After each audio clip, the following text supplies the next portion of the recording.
Just a quick message before we start. Chrissy, you're a fantastic mum and you always have been. We all love you so much.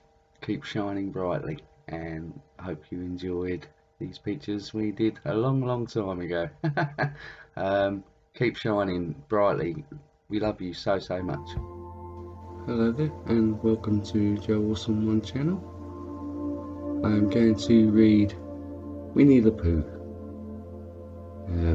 It's from the same book as the other Disney stories that I've done in my Storytime playlist. Feel free to check out all my playlists and please press the notification bell for all shows. Thank you very much. Here we go. Like most small boys, Christopher Robin had toy animals to play with, and they all lived together in a wonderful world of make-believe. His best friend was a bear called Winnie the Pooh, or Pooh for short. Now Pooh had some very unusual adventures, and they all happened in the 100-acre wood, where Christopher Robin played. It was an enchanted neighbourhood of Christopher Robin's childhood. Winnie the Pooh lived in the 100-acre wood all by himself, under the name of Sanders, which means he had a name over the door in gold letters, and he lived under it. One day, when Pooh was sitting by the fire warming his hands, he heard the clock strike. When he heard that sound, he knew it was time for something. But what could it be? He said. He was a bear of very little brain. He had to think about it for a most thoughtful way he could. Oh yes, he said at last, getting to his feet. Time for my stoutness exercise. And he stood before his mirror and began to touch his toes and straighten up while he sang a little song. When I up, down, touch the ground, it puts me in the mood. Up, down, touch the ground, in the mood for food. I am stout, round, I have found. Speaking poundage wise, I improve my appetite when I exercise.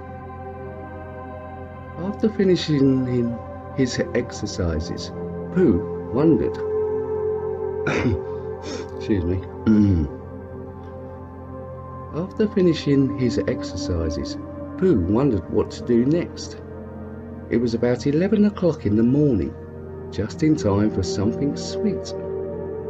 So when he went to his cupboard, he took down a jar of honey, but the jar was empty. Oh bother, said Pooh, there's only a little left. And he pushed his face deep into the honey pot so he could lick the last bit. While he had the honey pot over his face, a bee flew in through the window and buzzed past Pooh's ear. That buzzing noise means something, said the bear. The only reason for making a buzzing noise that I know of is because you're a bee. He pulled the pot off his face and the bee flew out the window. And the only reason for a bee is to make honey. Pooh followed the bee outdoors and watched it fly into a hole in a nearby tree. And the only reason for making honey is so I can eat it. Eagerly, Pooh headed for the tree and started to climb. He climbed, he climbed, and he climbed. And he climbed. As he climbed, he hummed a little hum to cheer himself up. The climb was getting harder and harder, and Pooh was swinging dangerously on a very thin branch. Crack! Oh, help, said Pooh as he dropped to the branch below. If only I hadn't, you see. What I meant to do, he said, bumping from branch to branch.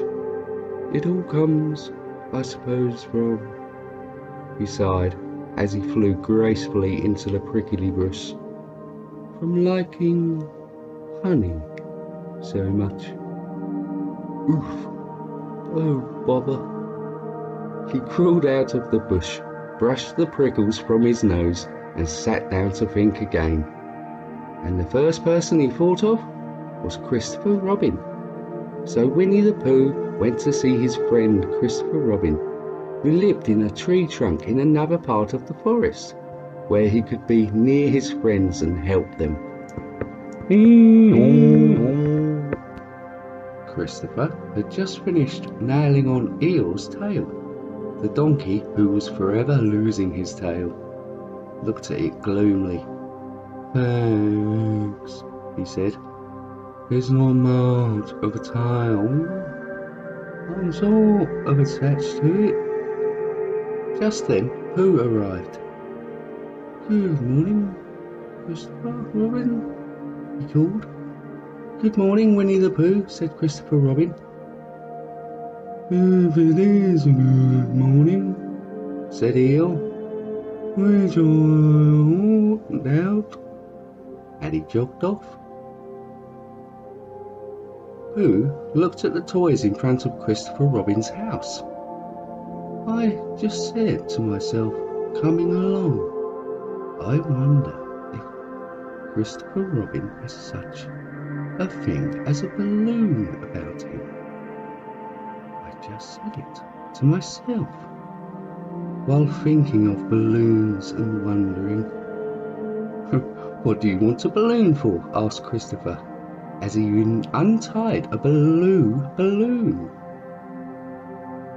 Winnie the Pooh looked carefully in all directions to be sure that no one was listening. Then he put a paw near his mouth and growled in a deep whisper, honey. But you don't get honey with a balloon. I do, said Pooh. How? Asked Christopher, handing him a string of the balloon. I shall fly like a bee up to the honey tree, see? And Pooh floated up in the air with the balloon. Christopher caught him just in time. Oh, Pooh, you can't fool the bees that way. Wait and see, said Pooh. He went to a very muddy place that he knew of, and rolled in the mud until he was black all over. Now, he explained, I'll be a little black rain cloud under the sky blue balloon. Christopher smiled at Pooh affectionately. Silly old bear, he said. They walked over to the honey tree together, Pooh holding onto the balloon and Christopher Robin holding on to Pooh. Pooh pointed up to the hole and asked Christopher to aim him at the bees. Christopher gave the bear a little lift in the right direction, let go suddenly, and there was Pooh Bear floating gracefully up into the sky, level with the bee's nest, about 20 feet away from it. Hooray! Christopher Robin shouted. How do I look? Pooh called down. You look like a chubby bear holding on to a string of a balloon, said Christopher. Careful, Pooh, hold on tight. I'm only a little black rain cloud, Pooh sang. Pay no attention to little old me. Pooh Bear floated closer to the hole and reached a paw in for some honey. A bee flew out and buzzed around his nose. Christopher Robin, Pooh called. I think the bees suspect something. Go home and get your umbrella and walk around, saying, it looks like rain. I think it would help fool the bees. Christopher returned with his umbrella, and Pooh sang a little song a cloud would sing. But the bees were buzzing more suspiciously than ever. Some flew out of their nest and gathered round the cloud as it began the second verse of its song. One bee even sat down on the cloud's nose. Then a swarm of angry bees attacked the balloon. It began to lose the air, and Winnie floated down slowly toward the ground. "Christopher, Robin," Pooh called. "Oh, bother! I think I shall come down." But Christopher caught him just before he could hit the ground. Using the umbrella as a shield, they splashed across the muddy pond, leaving the angry bees behind. "I've been thinking, Christopher Robin," said Pooh, as they sloshed across the pond, "and I have come to a very important decision. Christopher Robin, you never can tell with bees." Thank you so much for listening and hopefully enjoying the show today, and sending many blessings to you all and happy holidays. I hope they bring you lots and lots of joy. See you tomorrow.